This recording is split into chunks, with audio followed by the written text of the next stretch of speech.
আজকে যে রক্তদান শিবিরটা হলো এই বিষয়ে আপনার মতামত এবং ডাক্তারবাবুর মতামত নেব। প্রথমে আপনার মতামতটা দিন।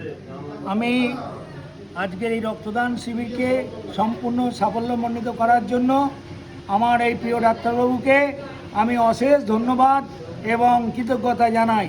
আগামী দিনে আমরা যখন রক্তদান শিবির করব, এই ডাক্তারবাবু আমাদের পাশে থাকবেন, এই আশা রেখে আমার সংক্ষিপ্ত বক্তব্য শেষ করব। ডাক্তারবাবু, আপনার কিছু বক্তব্য দিন। কেমন লাগলো আজকে না, অনুষ্ঠান? প্রথম বছর যে রক্তদান শিবির আয়োজিত হয়েছে এবং প্রথম বছরের যে ব্লাড কালেকশন হয়েছে এটা অনেকটাই ভালো। আশা করছি সামনের বছর আবার যখন ব্লাড ডোনেশন ক্যাম্প হবে তো এর থেকে আরও বেশি ডোনেশন আমরা আশা করছি। আচ্ছা, তবে প্রথমবারের জন্য অনেকটাই ভালো হয়েছে এবং প্রাকৃতিক দুর্যোগ এত থাকা সত্ত্বেও যেভাবে লোকজন এসছে এবং সারা পাওয়া গেছে এটা অনেক বড় পজিটিভ সাইড।